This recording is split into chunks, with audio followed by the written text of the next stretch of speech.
Welcome to this week's video. Once again, I'm Pastor Dave. It's good to be back with you again this week. You know, when you look at the Middle East, the headlines will tell you about the Syria civil war, which continues on. 6 years later, we're still in a civil war there.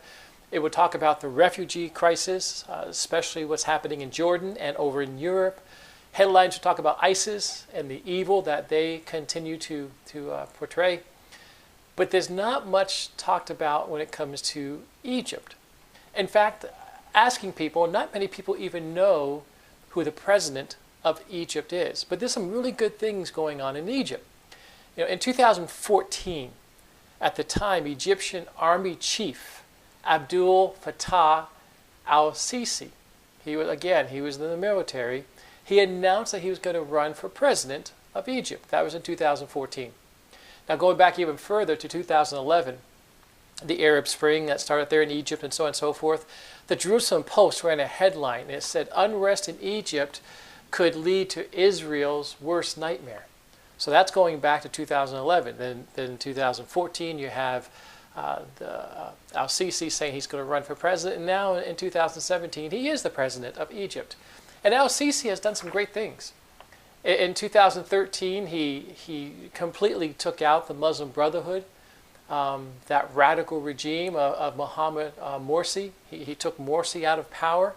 He outlawed the Muslim Brotherhood, and he jailed many of its leaders. He fought the Brotherhood and made sure that Egypt was clean from their influence. He continued to cutting off arms and money flowing from Egypt into Gaza, and he made sure that Hamas wasn't able to continue to grow. He shut down many of the smuggling tunnels that went into Gaza. So he was doing some really good things, and he has been doing good things for the last couple of years. He's an ally of the West, and he's a friendly neighbor with Israel. Now, in 2013, our president then, President Obama, came out publicly and condemned al-Sisi for taking out the Muslim Brotherhood, for taking out Morsi. Now, usually when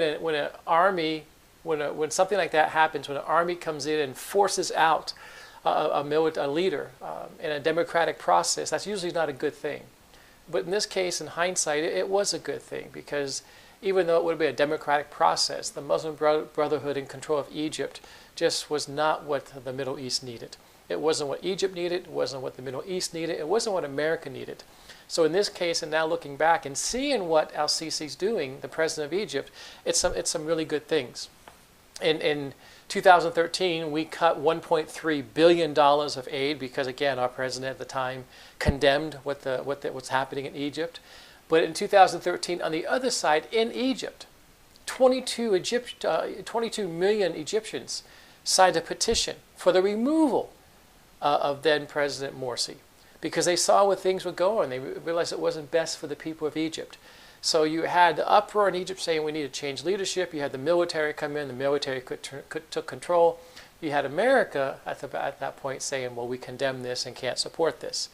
But now, at this stage, where you look at where al-Sisi is and where he has Egypt, there's some good things happening. In fact, I have 6 reasons why we should be supporting him, why the White House should welcome him in, why we should send some people over to Cairo and just really help endorse what he's doing and stand behind him.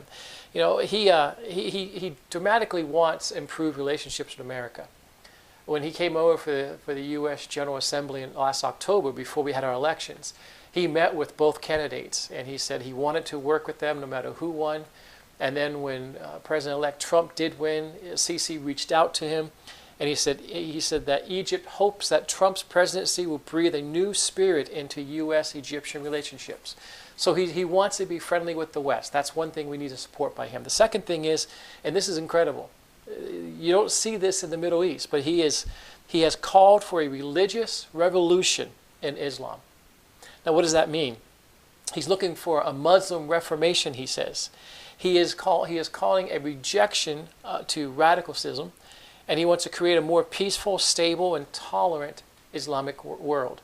Now, what he did on January 1st, 2015, just over a year ago, al-Sisi delivered a speech in Cairo, and he was challenging Muslim leaders. So he wasn't talking to the press, he wasn't talking to the West, he was talking directly to Muslim leaders. And he wanted to reform Islam. And he wanted to rescue it from radicals. And I'm reading from the article because I don't want to misquote it. He says, quote, "Is it possible that 1.6 billion people, meaning Muslims, should want to kill the rest of the world? That's 7 billion.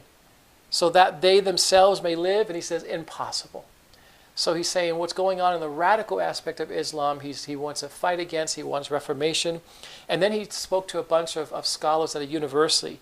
This would be like the Harvard for Sunni Islams. And he says, again, I'm quoting him, speaking to scholars at the university, he says, "We are in need of religious revolution.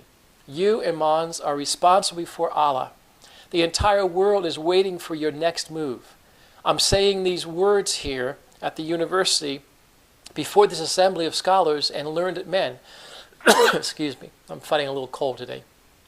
"Allah Almighty be witnesses to your truth on Judgment Day concerning that which I am talking about." So, end quote. So he called the religious people together. He called the scholars together. He called the religious, the Muslim leaders together. He says, we need to stop what's going on. We need to step up and make sure this changes. You just don't see that in Muslim leaders in the Middle East.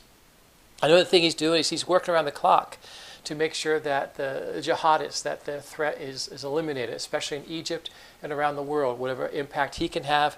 He's also maintaining Egypt's peace treaty with Israel. Excuse me again. He's maintaining that he wants to be a friendly neighbor with Israel. He's reached out to Israel's Prime Minister Benjamin Netanyahu, and Netanyahu, his return, spoke favorably of al-Sisi, the president of Egypt. So they are putting together a relationship. He just sent an ambassador from Egypt to Israel. First time that's happened in several years. That ambassador arrived in January of 2016, just a few months ago. So he's reaching out to the West, he's reaching out to Israel, he's speaking to Muslim leaders, he's speaking to religious leaders. He's also actively building closer ties with the Christian community. He wants to reach out to the Christian community. In 2014, he visited with the Pope in Rome. And in 2015, he actually got together with Coptic Christians and he celebrated Christmas, which was unheard of for a Muslim to do. He did the same thing at Christmas 2016, just a few months ago. He has vowed to restore dozens of Coptic churches that have been damaged or destroyed by terrorists in Egypt.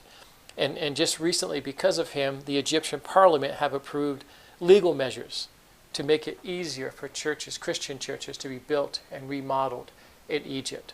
So he's proactive with the Christians. And not just the Christians, he's also proactive with the Jews. He's making history by building closer ties with the Jewish community. In early 2016, he welcomed a delegation of 36 American Jewish leaders into Cairo. And he spent 2 hours talking with them and answering questions and getting to know them. These were leaders from different Jewish organizations. In September of 2016, he attended the opening session of the UN General Council in New York. And again, he took time to meet with Jewish leaders in New York.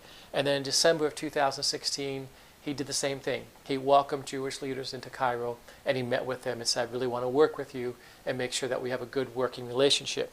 And then so you look at all that he's doing. He's trying to work with the Jews. He's trying to work with the Christians. He's trying to make sure that there's a reformation happening in Islam. He's making sure the Muslim Brotherhood does not get any kind of roots planted there. He's doing some good things. And how many people in America can even tell you who the president of Egypt is? So this week's video, I want to take a moment and say there's some stuff going on. You still got ISIS. You still got the refugees. You still got the crisis in Syria. Those are gaining the headlines, but there is something going on in Egypt that we should be aware of.